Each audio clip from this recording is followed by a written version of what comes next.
Hi YouTube, how you guys doing? It's Peaches. Yeah, I think I'm videoed out, but this I wanted to really do this video because I have so many book lovers that visit my page. I wanted to do this video for them. So, these are the books that are in my pending file, meaning that I bought them to read and have not yet read them. So, I'm going to tell you the name of the book, read the synopsis on the back, and if you like it, pick it up. Feel free. When I Was a Slave. In an effort to provide unemployed writers with work during the Great Depression of the 1930s, the U.S. government, through Works Progress Administration, funded the Federal Writers Project. One of the group's most noteworthy and enduring achievement was the Slave Narrative Collection, consisting of more than 2,000 transcripts of interviews with former slaves who, in blunt, simple words, provided often startling first-person account of their lives in bondage.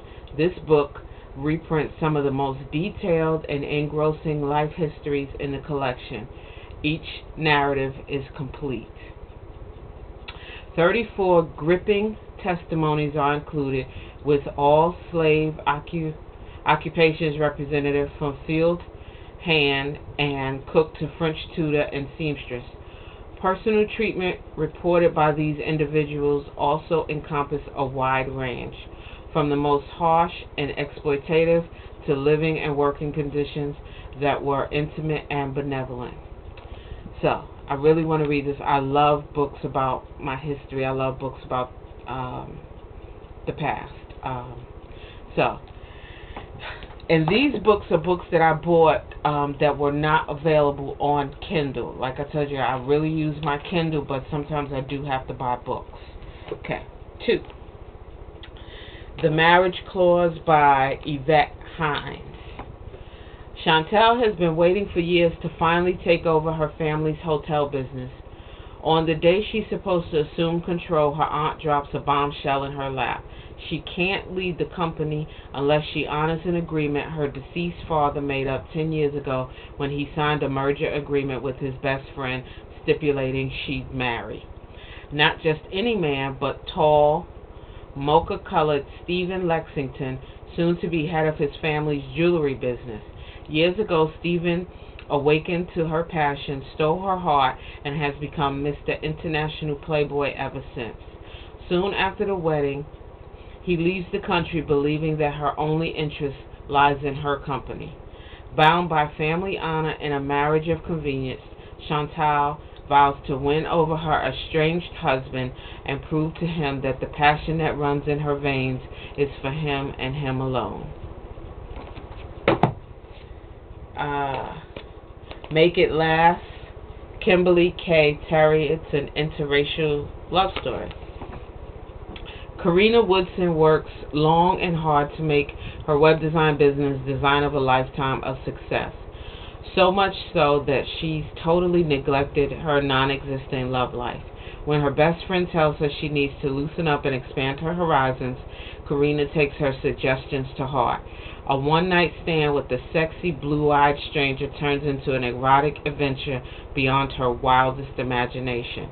Karina wonders if she's just made the stupidest mistake of her life, or if there can be something between her and Cooper Tolson, then more than a one-night stand out of this world erotic pleasure. Note, this is erotic. It does have some serious sex scenes in it, so just a note. What a woman to do when a man no longer notices her. No more long extended love play, spankings, or sweet kisses. Nothing but let's get this over with sex. Liza's determined to figure out what has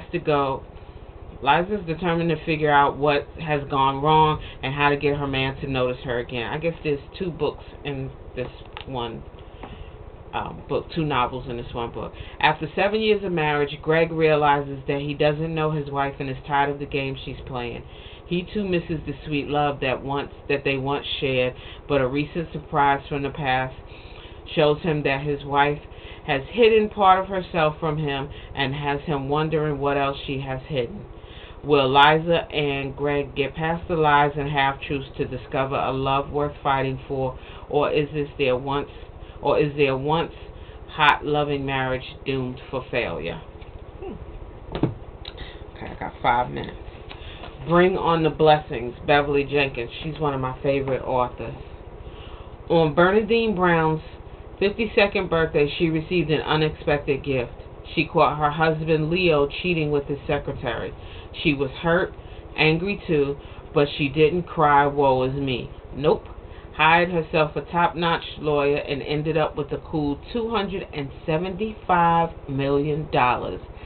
Damn, I'd like to be in her shoes.